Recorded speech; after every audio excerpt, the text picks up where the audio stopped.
et je propose de donner la parole à Marc Pérez Augustin, qui est actuellement maître de conférence à Toulouse, au labo IRIT, qui a, avant d'arriver en France, un parcours riche et varié, puisqu'elle a parcouru au moins 3 continents. Et donc elle a travaillé depuis des années sur ces questions d'autorégulation, notamment de l'IMOC.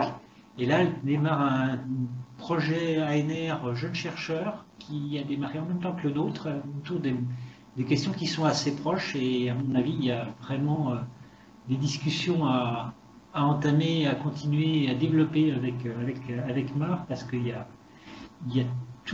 plein de choses intéressantes et d'autres gens qui travaillent avec elle et avec qui on est heureux de travailler autant qu'on peut. Mar, à toi la parole. Tu as vu comment ça se passait, ça se passe bien jusqu'ici. Merci beaucoup, Marie, et merci pour l'invitation. Effectivement, je pense qu'on a plein de points en commun et je pense que ça va être très intéressant cette discussion. Bon, comme Marie a dit, moi je suis en train de travailler maintenant dans un projet ANR d'un chercheur qui étude l'autorégulation dans les environnements hybrides, blended learning en anglais. Marc, Et, Marc, 30 oui, secondes. Est-ce que tu peux couper? Je pense que tu as intérêt à couper ta la caméra. vidéo parce que la liaison n'a pas l'air parfaite. Et donc, si tu nous envoies, si voilà, c'est super. Et excuse-moi de t'avoir coupé. Donc, les Très environnements bien, pas de problème. hybrides. Les environnements hybrides. Bon, mais comme disait Jean-Marie, ça fait un bon moment que je travaille sur l'autorégulation et donc du coup, aujourd'hui, je vais présenter un peu ça c'est en fait un projet qui c'est un peu une continuation de ça que j'étais en exploration ces dernières années. Et en fait, ça vient de deux projets concrètement où j'ai travaillé avec ça. C'était un projet, c'était la Project, que c'était Learning Analytics in Latin America, où on a exploré comment est-ce qu'utiliser les outils de Learning Analytics. Et nous, on l'a utilisé précisément dans les MOOC pour appuyer l'autorégulation. Et un projet national chilien qui, c'est comme une ANR au Chili quand j'étais là, parce que j'ai passé 4 ans au Chili où j'explorais précisément comment est-ce qu'on peut comprendre, mesurer l'autorégulation dans les MOOC et comment est-ce qu'on peut développer des outils pour la soutenir. Les présentations, ça va être en français. Je vais essayer de la faire en français, mais par contre, les slides sont en anglais parce que mon français, c'est très mauvais en écrit là. Donc, pourquoi je me posais cette question il y a quelques années? En fait, je me suis rendu compte que quand on voit, ça c'est une image qui montre les mouvements des gens autour du monde qui bougent à cause de la guerre ou qui bougent à cause du travail. Et comme moi, je venais de l'Espagne, je bougeais beaucoup pour les travails aussi. Beaucoup, je me suis posé la question de comment est-ce que ces gens arrivent à trouver le travail et s'adapter à différents environnements, non? En bref, si on voit des études actuelles, ça c'est une question qui se pose actuellement. On voit par exemple que les gens qui travaillent ou en âge de travailler en Europe, ils ont bougé des pays et le nombre de gens qui a bougé des pays entre 2003 et 2018 a doublé. Donc, on sait qu'il y a plein de monde qui bouge pour travailler dans d'autres endroits, non? En plus, avec les Covid, on voit qu'il y a plein de travail qui va disparaître et il y a plein de monde qui va avoir occupé de nouvelles situations de travail. On parlait des millions de personnes. Par exemple, en France, il y a un point là, c'est 1 million de personnes qui va bouger à cause de Covid de travail et il doit s'adapter. Donc, la question que je m'avais posée en ce moment-là et qui se m'intéresse encore maintenant, c'est en vrai, comment est-ce qu'on fait pour aider aux travailleurs, aux professionnels du siècle 21, hein, qu'on sait que la réalité, ça va être plutôt plus changeant et tout le temps, on va changer en permanence. Comment est-ce qu'on fait pour les aider à se maintenir en apprenant continuously, non? Continuellement. Et ça, pour ça, ça que c'est qu'on a besoin, non? Les capacités qu'on a besoin, c'est les capacités d'apprendre à apprendre. Et c'est une en fait, c'est une des skills ou des compétences qu'ils cherchent le plus en les entreprises. En fait, je viens de récupérer une étude qui ont fait à McKinsey qui explique un peu quelles sont les attentes des prochaines professionnels du futur 2025. Et la deuxième, c'est déjà avoir Active Learning and Learning Strategies, c'est-à-dire la capacité d'apprendre.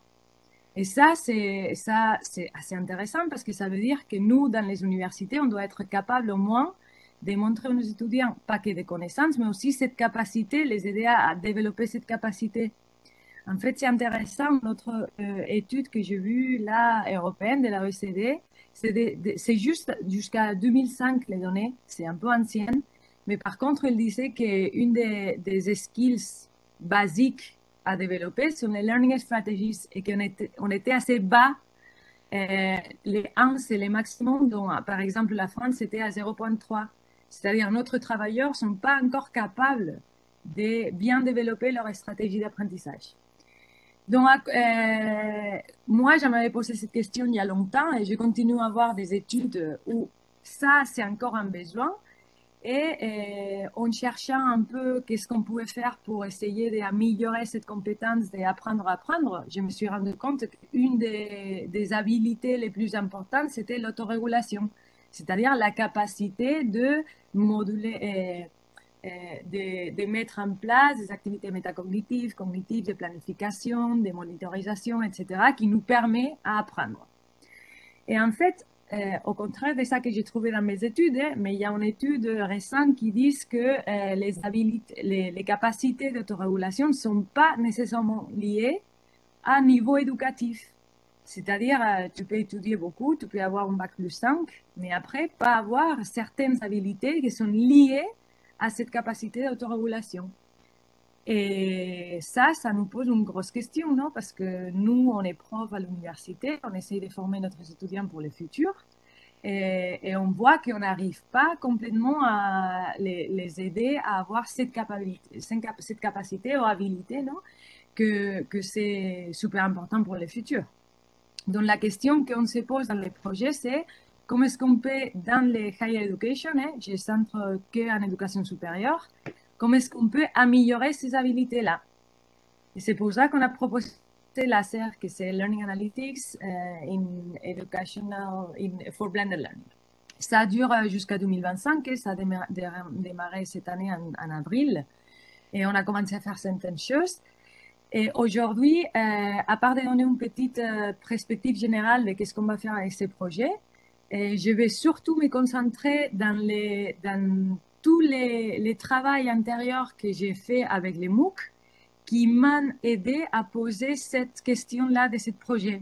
C'est-à-dire, je vais expliquer un peu quels sont les instruments et les analyses et les méthodologies qu'on a utilisées pour faire face au MOOC et quels sont les challenges que ça pose pour l'adapter au monde hybride. Donc, l'objectif principal des projets, c'est clair, c'est juste chercher ou essayer de comprendre mieux comment est-ce qu'on s'autorégule dans les espaces de formation hybrides, on a des scénarios hybrides, et proposer des solutions technologiques pour aider à appuyer cette stratégie. Pourquoi Blended Learning? Bon, on s'est rendu compte pendant mes travaux, quand on travaillait dans les MOOC, on voyait que les MOOC, normalement, sont préparés pour travailler pendant 4-5 semaines de cours, où les étudiants, ils ont juste 4 semaines pour travailler dans ces cours-là. Et par rapport à ça qu'on a découvert, que vous allez voir un peu, on voyait que c'était une période assez courte. Et donc, que seulement les personnes qui avaient déjà un profil d'autorégulation assez élevé, avant de commencer les cours, ils étaient assez capables de développer les stratégies nécessaires pour arriver à finir cette cours-là. Donc moi, je me posais la question et je dis, bon, comment est-ce qu'on peut, dans une période de cours un peu plus longue, essayer de modifier certaines stratégies et influencer un peu plus que ça qu'on faisait dans les MOOC. Et on s'est posé la question de blended learning. Blended learning ou hybride, ou apprentissage hybride, parce que aussi, et avec Covid, on a vu que c'était une façon de travailler, que je pense que c'est un peu le futur de l'éducation aujourd'hui. Après le Covid, je pense qu'on va modifier notre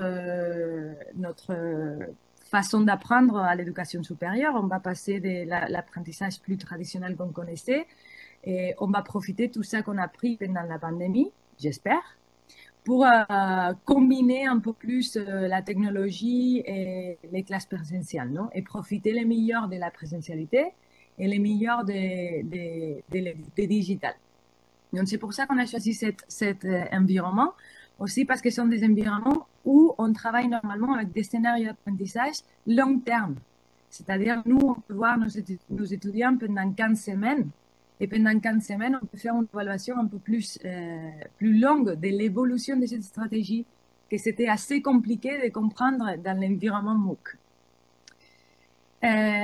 Juste un peu de contexte théorique pour les moments de ça qu'on voit un peu par rapport à l'autorégulation et les explorations qui sont faites. J'ai distingué deux façons d'analyser l'autorégulation. La première façon, c'est d'expliquer l'autorégulation comme une aptitude, c'est-à-dire une habilité qu'on a à un moment donné. C'est-à-dire, ce sont des personnes qui, normalement, ils essayent de comprendre quel est le profil d'autorégulation d'un étudiant dans un moment donné. On fait une espèce de photo et on dit, cet étudiant-là, en ce moment-là, il a ce niveau d'autorégulation. Et il y a d'autres personnes qui travaillent plus sur les comportements, c'est-à-dire, ils essayent, à partir de l'observation des comportements, comprendre quelles sont les stratégies d'autorégulation qu'ils appliquent.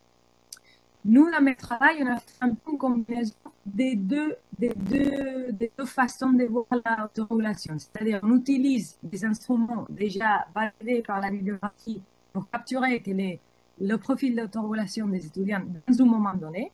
Et on les combine avec les traces qu'on peut capturer parmi des environnements technologiques pour essayer de voir comment est-ce que les stratégies évoluent pendant le temps. À partir de ça, on a commencé à construire un peu les deux questions de recherche qu'on se pose pendant ces projets et je vais vous expliquer un peu sur quel travail on se base pour commencer à explorer ces questions de recherche. On a deux questions de recherche dans les projets laser.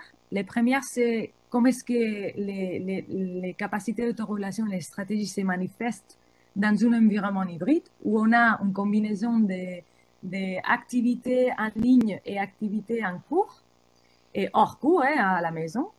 Et après, comment est-ce qu'on peut appliquer certaines stratégies d'autorégulation. Donc, ça qu'on a vu, j'ai proposé comme 3 contributions principales dans ces projets. Les premières contributions, c'est une espèce de cadre d'analyse avec des instruments et des systèmes d'analyse un peu pareils à ce que présentait Jean-Marie il y a un moment, non, des réseaux bayésiens, etc., qui nous permet de comprendre un peu mieux et prédire certains facteurs. Donc, la première, c'est fait de ce cadre analytique centré sur l'hybride. La deuxième, c'est faire des solutions technologiques pour appuyer certaines stratégies. Et la troisième, c'est proposer des scénarios d'application réels et voir comment est-ce que ça marche par rapport aux étudiants et par rapport aux profs.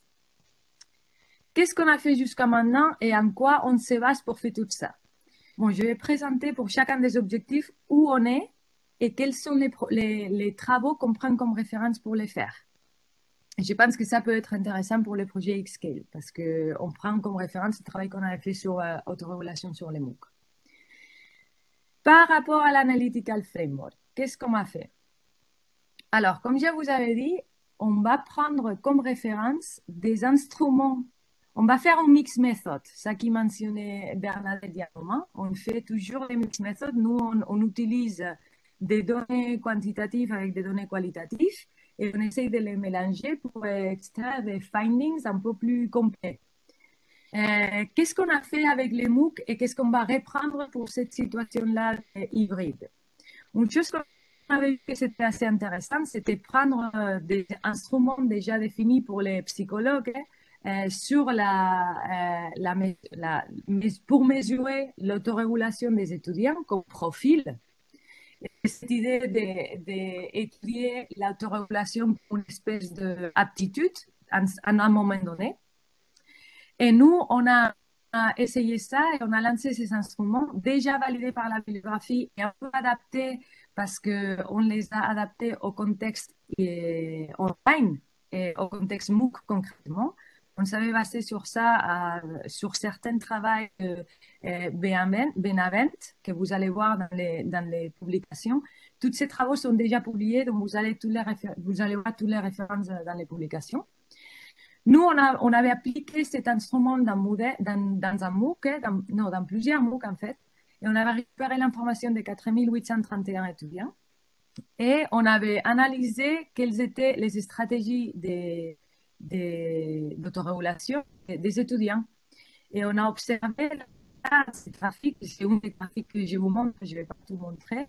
On avait observé que, par exemple, les gens en rouge sont les gens avec moins d'études et les gens en bleu sont des gens avec plus d'études. Et on avait analysé pour chacun des parties, parce que Pinrich, nous, on avait pris les modèles de Pinrich d'autorégulation, précisément parce que Pinrich, il parle de stratégie et pas d'aptitudes comme Zimmerman, par exemple. Et pour nous, c'était très important de parler de stratégie parce que les stratégies sont observables. Et ça qui passe dans les cerveaux, ce n'est pas observable. Donc, du coup, on s'est basé sur ce modèle et on a fait ce questionnaire qui avait différentes parties des aspects ou facteurs de l'autorégulation qui interviennent.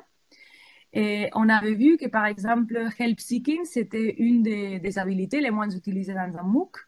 Une chose que c'est assez intéressant parce qu'on attendait de voir beaucoup de gens qui essayaient de parler, d'explorer un peu qu'est-ce qui s'est passé dans les cours pour trouver les solutions aux problèmes. Mais on a vu en fait que les MOOC sont des endroits très peu collaboratifs comme ils sont désignés à le moment où on analysait ça, parce qu'on a travaillé avec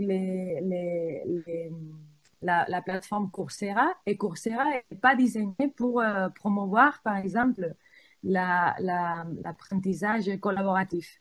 Donc, on s'est rendu compte qu'effectivement, les gens, ils étaient plutôt prêts à avoir des habilités individuelles plutôt que collaboratives.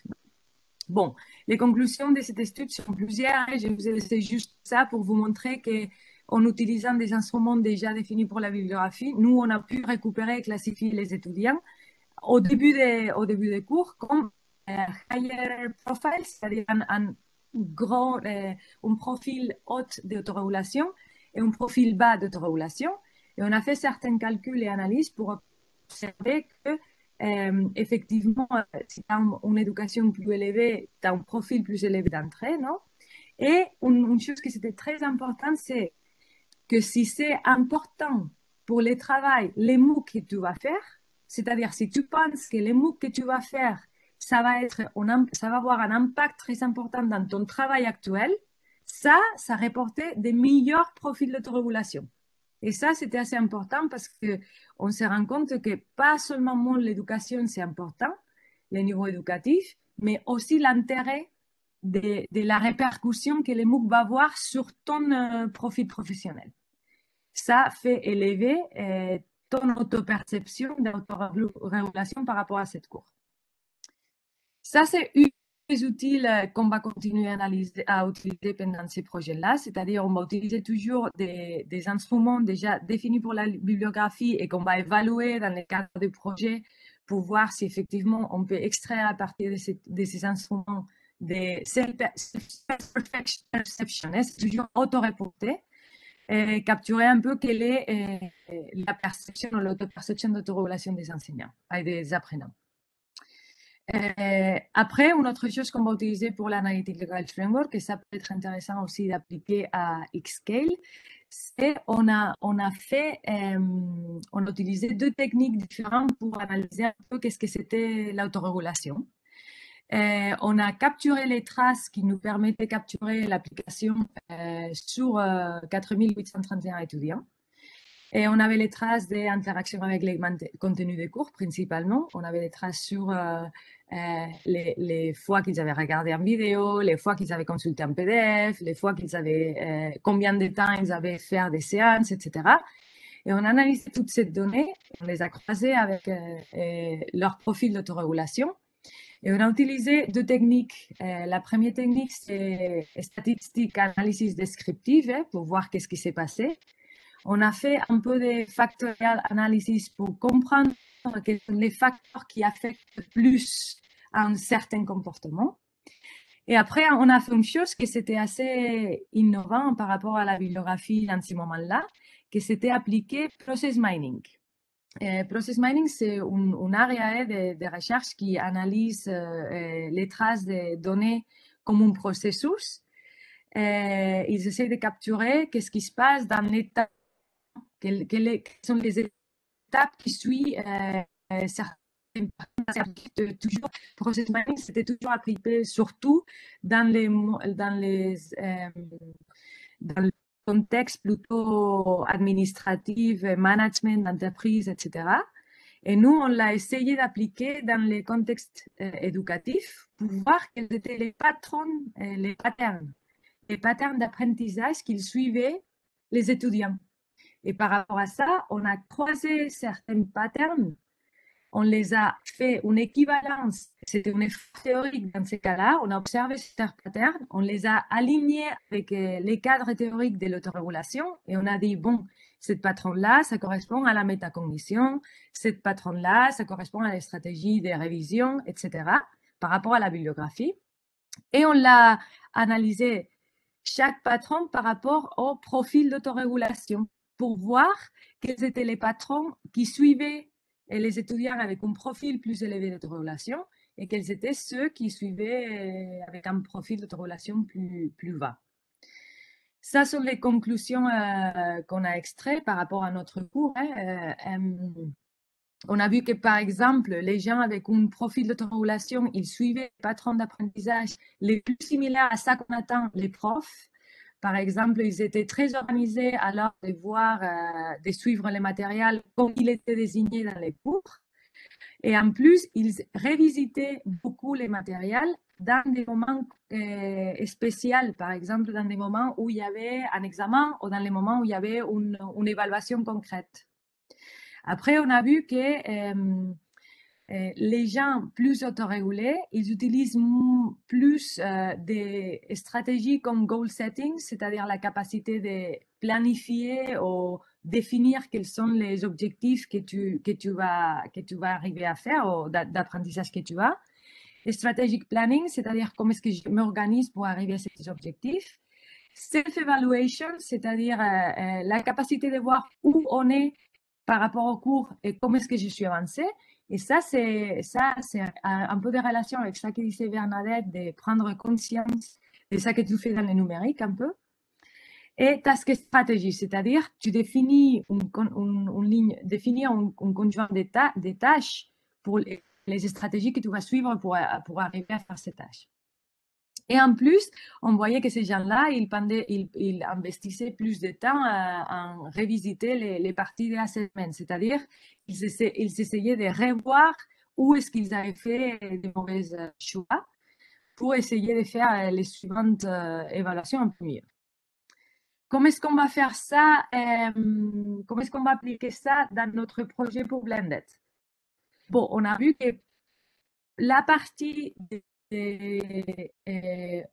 perception de l'autorégulation, autoperception de l'autorégulation en utilisant des instruments, des questionnaires déjà établis pour la bibliographie, c'est une chose qu'on utilise déjà, on va continuer à l'utiliser.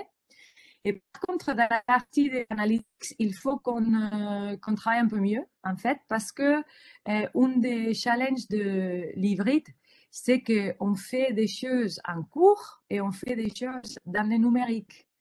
Dans le numérique, c'est très facile à tracer qu'est-ce qui se passe dans les environnements numériques parce qu'on a les traces des étudiants. Mais ça qu'on fait en cours et ça qu'ils font à la maison, c'est pas pareil.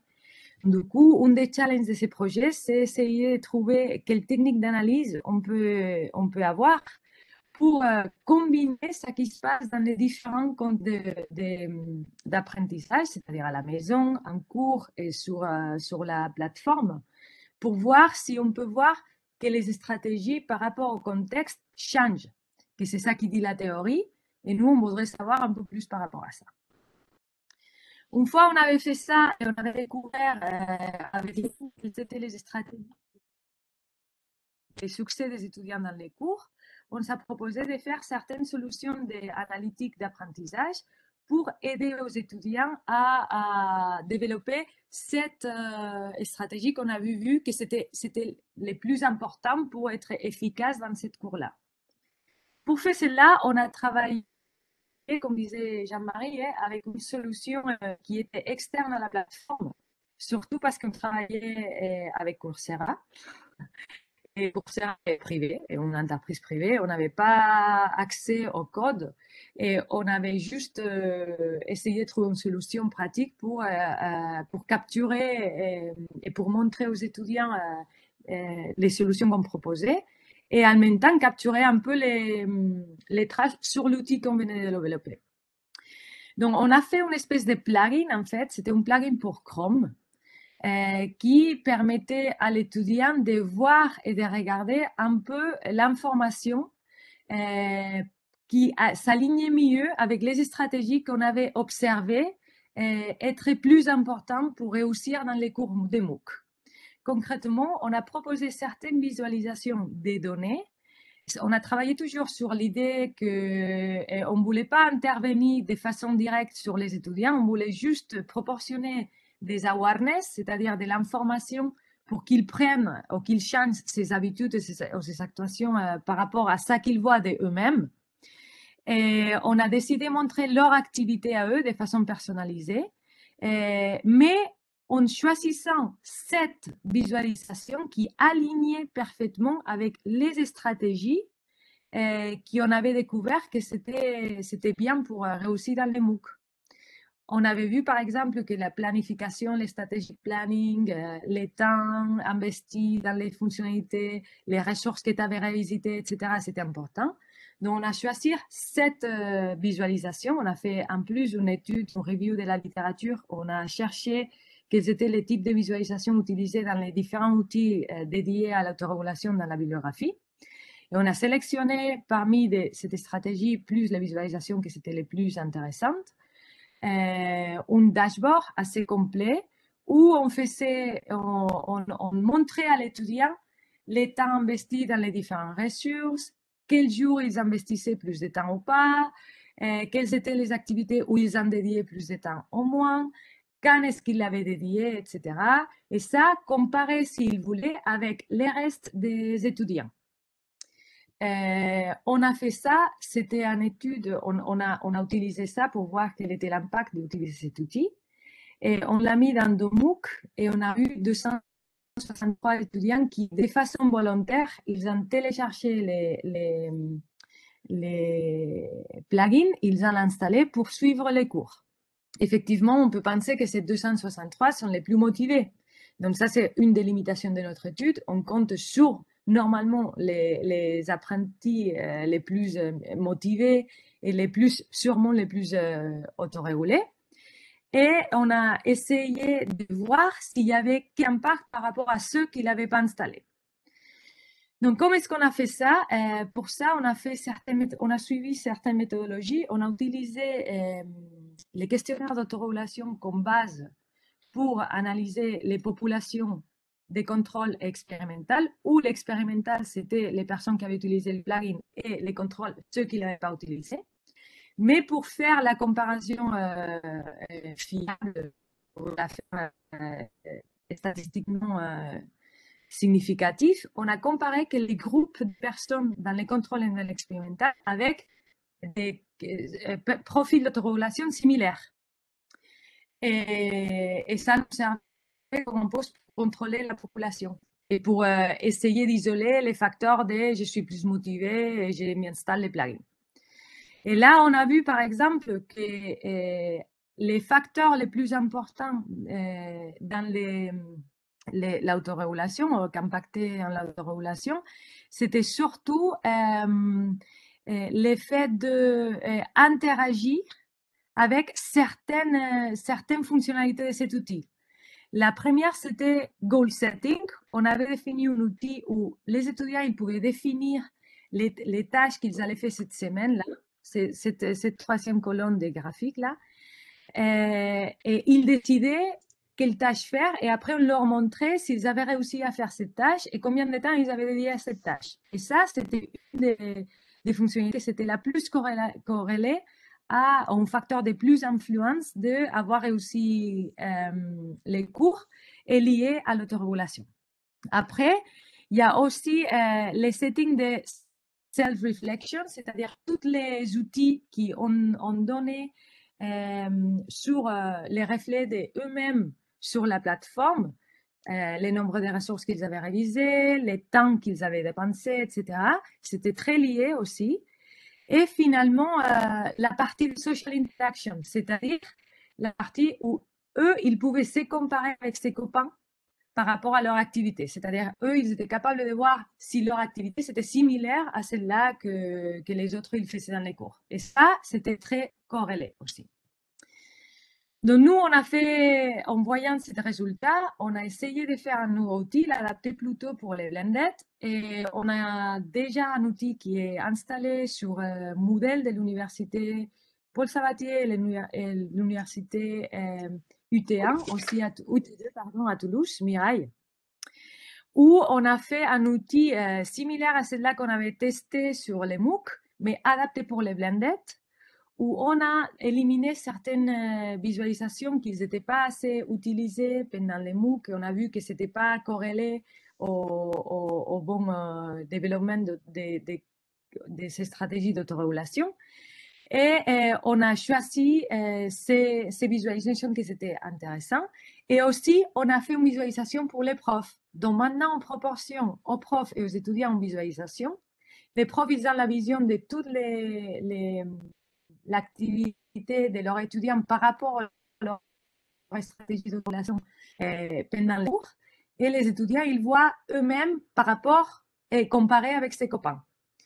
Ça, on vient de l'utiliser cet premier semestre à l'IUT de Tarbes et à l'IUT de Toulouse. Et maintenant, on est en train d'évaluer un peu qu'est-ce qui s'est passé, non? Pour voir si les résultats qu'on obtient dans les environnements blended sont un peu pareils à ça qu'on avait trouvé dans les environnements purement en ligne, comme c'est un MOOC. On a préparé concrètement un premier scénario où on va évaluer principalement quelles sont les relations entre l'utilisation de cette dashboard et les stratégies des étudiants dans les cours.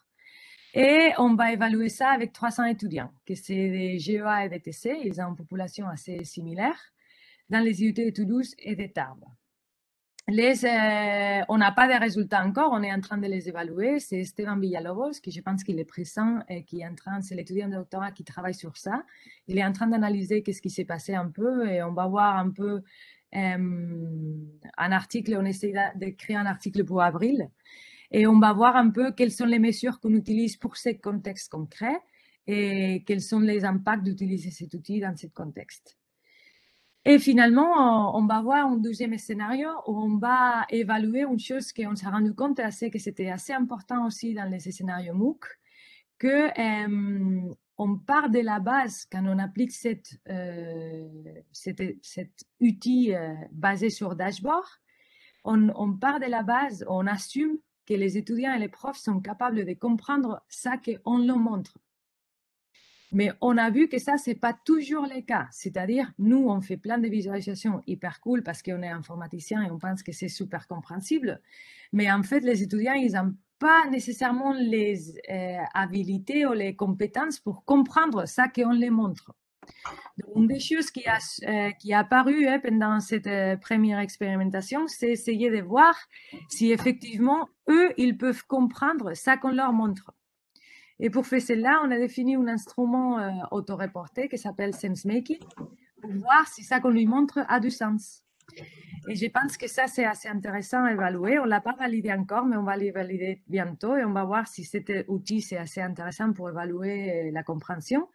Et on va voir si certaines personnes qui ont une perspective, ils disent qu'ils comprennent un peu mieux les dashboards, il y a aussi une répercussion directe dans les stratégies. Tout ça, on travaille pour notre méthodologie, on travaille avec ça. C'est une plateforme qui nous permet, je vais vous mettre après ça, qui nous permet d'enregistrer les outils et la planification de nos expérimentations, etc. Pre-registration. Et ici, c'est accessible, je pense que pour tout le monde. Je vais copier ça dans les chats après. On montre quel est le plan expérimental, quels sont les instruments qu'on va utiliser, un peu pour améliorer la réutilisation de cet instrument si vous voulez les utiliser. Bon, en gros, je vous ai présenté un peu qu'est-ce qu'on a fait par rapport à l'autorégulation sur les MOOC, brièvement, très brièvement, parce que je ne peux pas m'extendre beaucoup. Il y a plein de références que je peux vous passer après. Et maintenant, nous, dans les projets laser, on est en train d'évaluer un peu, de voir comment est-ce qu'on peut adapter ces instruments et ces analyses qu'on a fait dans les contextes MOOC à les contextes blended un peu. Et voir un peu quel impact a l'outil. Voilà. Sûrement, vous avez plein de questions. Je vais essayer de vous répondre si c'est possible. Je n'ai pas trop de temps parce que j'ai pris trop de temps. Mais je vais laisser quand même certains liens dans les chats pour que vous pouvez voir un peu toutes les publications qui expriment un peu ça un peu mieux, ou qui expliquent ça complet. Merci beaucoup. Merci, bravo. Et j'espère que tu nous laisseras aussi le diaporama, parce qu'effectivement, on aura fait ça directement le lien avec les références que tu as mis un peu tout au long de ta présentation. Merci beaucoup, Mar. Est-ce que quelqu'un a une question, veut se lancer sur la première question?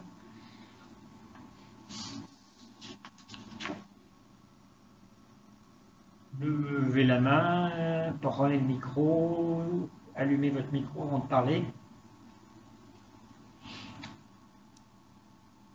Personne n'ose. Je veux bien me lancer si personne n'ose. Ah bon, Marine, vas-y. Et puis après, Issa. Merci pour votre présentation. Est-ce que vous avez envisagé de faire des observations pour croiser avec les données, avec les traces, pour avoir l'aspect du coup ce qui se passe dans la salle? Oui, en fait, oui, j'avais planifié prendre un postdoc, plutôt en psychologie, pour faire cette partie-là, que moi, je ne suis pas expert complètement parce que je suis informaticien. Et je voulais un complément d'un psychologue pour faire cette partie-là, plutôt des observations. Mais je ne vais pas me baser seulement sur les observations. Je vais essayer de peut-être développer quelques outils pour capturer certaines choses dans la salle. Et aussi, ça qui nous intéresse, c'est ça qui se passe à la maison, un peu. Parce que les étudiants, ils ont du travail à faire à la maison. Et on ne sait pas trop comment est-ce qu'on peut étudier cette partie-là. Donc, on est en train d'explorer, on n'a pas d'idée. Mais oui, la première approximation que j'ai posée dans les projets, c'était les observations, parce que pour moi, c'était le plus facile. Mais on est en train de définir un peu comment est-ce qu'on va observer, sur quel cadre, etc. Oui, merci beaucoup pour la question. Merci. Issa? Alors, moi, j'avais 2 points. Je voulais préciser, mais je tiens avant tout à remercier pour la qualité de la présentation. Moi, ce que j'ai du mal à voir, c'est est-ce que vous avez regardé la qualité des traces dans un premier temps des plateformes? Parce que des fois, il y a des traces il y a des trous dans les traces et puis ça peut fausser le résultat des indicateurs. Et puis après, j'ai du mal à voir comment l'interprétation de ces traces de parcours, de comportement sur la plateforme ont été analysées et transformées en un comportement d'autorégulation. Et puis après, j'ai un autre point. Ça, j'ai un peu de mal à voir comment vous avez procédé pour dire, bon voilà, j'interprète ce pattern de comportement, j'interprète ces traces-là comme étant telle caractéristique d'autorégulation. Je réponds là? Oui. Et après j'aborderai le deuxième point. Par rapport à la première question, je ne comprends pas trop qu'est-ce que ça veut dire pour vous la qualité des traces. Pour moi, il y a 2 points importants.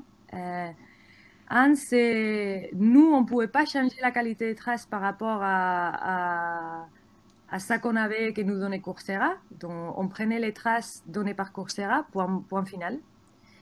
Et après, par rapport aux traces que nous, on avait capturées pour l'outil que nous, on avait développé, là, on les a fait par rapport aux stratégies d'autorégulation. C'est-à-dire, on avait toujours les cadres théoriques d'autorégulation de Pinrich pour décider, quand on capturait ces traces et que ça venait de cet outil et fonctionnalité-là, avec quoi on la lie. Alors, ça a un peu de lien avec la deuxième question que vous me posez. Alors, il y a eu 2 efforts à faire. Le premier, c'était, effectivement, c'est une très bonne question et c'est la question qui nous ont posé les réviseurs en fait. Et c'est ça qu'on a galéré un peu à faire. Nous, on voulait essayer de comprendre l'équivalence entre ça qu'on observait par les traces et les patterns qu'on observait par rapport aux stratégies d'autorégulation.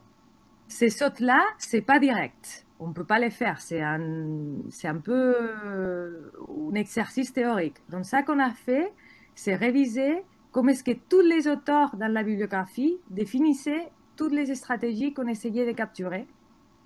Et par rapport à leur définition théorique, on les a liés à les patterns qu'on a observés des traces. Ça, c'est une saute que c'est très discuté. C'est-à-dire, tu peux faire une interprétation ou l'autre. Mais pour moi, c'était très important de donner une significance aux traces. Parce que sinon, on va être toujours bloqué. Et moi, je suis de l'idée qu'il faut qu'on fait parfois des choix un peu courageux dans le sens que même un psychologue, il ne va jamais te dire c'est pas possible, vous me dites que ça c'est et c'est ça un peu les révisions qu'on a eues dans les papiers, vous pouvez pas me dire que ça c'est, je sais pas, métacognition. Mais moi, je l'ai répondu dans les reviewers que eux, ils pouvaient pas non plus les dire. Parce qu'en fait, ce qu'ils utilisent, les psychologues, c'est des instruments de self-reported, c'est-à-dire auto-répondus, là, questionnaire, les observations, qu'il y a toujours une interprétation de la personne de ça qu'ils voient, et eux, en vrai, ils faisaient pareil. Et nous, on était en train de prendre comme référence des cadres théoriques, ils étaient validés avec 33 personnes en cours. Donc moi, ma réponse un peu à ça, c'est-à-dire pourquoi votre méthode sont plus fiables toujours quand vous travaillez qu'avec 33 étudiants, et nous qu'on travaille avec 4800 et on peut extrapoler et généraliser un peu plus les patterns, pourquoi on ne peut pas faire les sautes à la théorie? Voilà. Et mais ça, c'est une discussion philosophique et ça, c'est un peu mon point de vue dans le sens que pour moi, c'est super important qu'on essaye de trouver des significations aux traces. Parce que sinon, on va être toujours bloqué. Et pour faire des interprétations des traces, il faut avoir un point de interprétation, comme ils font, ou comme on en fait quand on évalue des entretiens ou quand on analyse des observations. Hein. C'est un peu pareil. Il faut juste être très, très clair avec la méthodologie qu'on utilise. Et c'est ça qu'on a essayé de faire. Donc là, je vous invite un peu à voir les papiers. Je vous les laisse après parce qu'il est beaucoup plus expliqué, les procédures qu'on a fait, les méthodologies et tout ça. Et vous allez voir un peu quelle relation on a fait. Et après, une autre chose importante qu'on voyait, c'était que les psychologues, jusque maintenant, ils avaient fait des outils d'autorégulation où ils avaient des boutons où ils essayaient de faire aux apprentis de leur dire, bon, maintenant, je suis en métacognition. Et les étudiants, ils cliquaient sur métacognition. Et là, ils prenaient ça comme une trace de, ils sont en train de faire la métacognition. Ou maintenant, je suis en train de réviser. Et là, on a dit, c'est pas possible. Nous, on ne peut pas dire aux étudiants, cliquez quand est-ce que vous êtes en métacognition, parce qu'on ne peut même pas être sûr de que ça qu'ils disent. Ils comprennent qu'est-ce que c'est être en métacognition, ils cliquent sur métacognition. Donc, par rapport à ça, nous, on a décidé de faire émerger les patterns et pas les conditionner. Que c'est ça qu'on avait vu qui faisaient les psychologues avec les outils d'autorégulation classiques. Donc ça, c'était un peu la discussion, hein, mais c'était un papier dur, hein, je vous dis. C'était dur de faire cette saute, hein, mais voilà, ça c'est un peu ma façon de voir les choses. Hein. Après, c'est discutible. Il n'y a pas une seule solution. Mais moi, je pense qu'on était courageux dans ce sens-là. Ouais, dans les traces de Coursera, il y a tout ce qu'il faut pour pouvoir faire de l'analyse de l'autorégulation, ou est-ce qu'on a plutôt tendance à dire j'aimerais bien avoir ce type de traces, si la plateforme arrive à me donner telle information, j'aurai plus de facilité à transposer mon pattern avec le modèle théorique. Alors, non, Coursera, elle n'est pas prêt, et ça, c'est une chose que c'est très important. Quand on fait un outil nous-mêmes, on peut choisir les traces qui nous conviennent par rapport à ça qu'on veut observer. Coursera, il ne voulait pas observer ça. Nous, on avait fait ça avec notre outil à nous, on avait défini les traces qui nous permettaient de lier ça à l'autorégulation, mais pas en Coursera. En Coursera, on avait ça qu'on avait. Et ça qu'on avait, c'était les typiques classiques traces. Combien de temps ils sont dans les ressources, combien de fois ils accèdent, etc. C'est tout ce qu'on a, les typiques traces qu'on a sur Moodle et qu'on a sur n'importe quelle plateforme LMS. Mais à partir de ça, oui. Ouais. Ces traces-là ne nous permettent pas d'évaluer ou d'observer l'autorégulation. Oui, ça dépend de comment est-ce que vous les analysez. Nous, on a fait des patrons de comportement pour Process Mining. On a identifié certains patrons qui étaient différents par rapport à leur niveau d'autorégulation. Et donc, on voyait des patrons de comportement, des séances qui étaient dédiées à ces patrons de comportement et des séances qui étaient dédiées à un autre patron de comportement.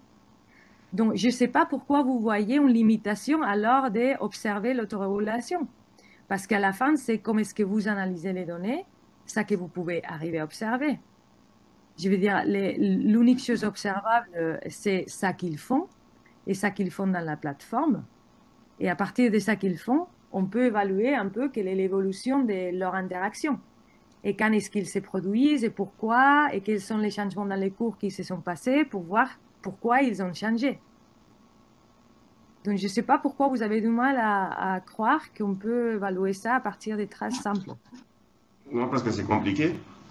Ouais, c'est compliqué, ça, c'est pas facile. Ça, c'était un test de 4 ans, hein? Un test de 4 ans. Ouais, mais bon, je veux dire, c'est un débat qu'on a déjà entendu dans d'autres contextes. Donc, je propose qu'on arrête celui-là parce que je crois qu'on a posé les bases du débat. De toute façon, on ne le résoudra pas, comme tu dis, on le résoudra en 4 ans. On a un peu dépassé le temps parce que tu as été un peu plus long que prévu, mais ce qui est très bien. Est-ce qu'il y a une dernière question avant de se quitter ou est-ce qu'on... Oui. Moi, j'aurais juste une petite question, si on veut. Je reviens sur la question de Issa, mais sur la réponse que tu as faite. En fait, je comprends très bien, c'est absolument nécessaire d'interpréter les traces et de leur donner du sens. Donc, vous avez pris une certaine option pour faire ça. La question que j'avais derrière, c'est est-ce que vous avez réfléchi ou pas au fait de comment pouvoir, entre guillemets, valider ou invalider cette interprétation? Parce que finalement, de toute façon, c'est nécessaire à faire, je comprends bien, mais voilà, je m'arrête là. Oui, dans ces cas-là, c'est une très bonne question. Hein. On l'a validé, on a trouvé les traces similaires dans d'autres expérimentations après qu'on les appliquées.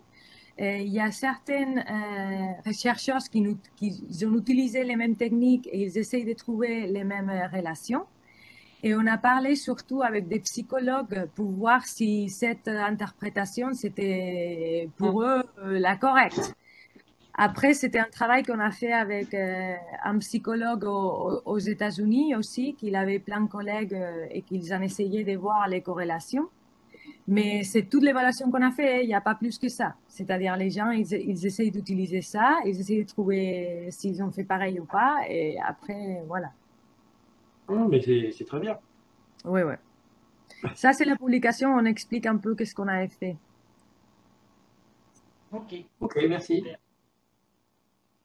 J'aurais envie d'emmener dans le sense making sur les dashboards, mais c'est pas le sujet du jour, donc je pense que je te reposerai la question à un autre moment, peut-être par mail si tu veux bien, sur comment vous avez intégré la question du sense making pour évaluer la perception des dashboards, parce que c'est un sujet qui m'intéresse par ailleurs.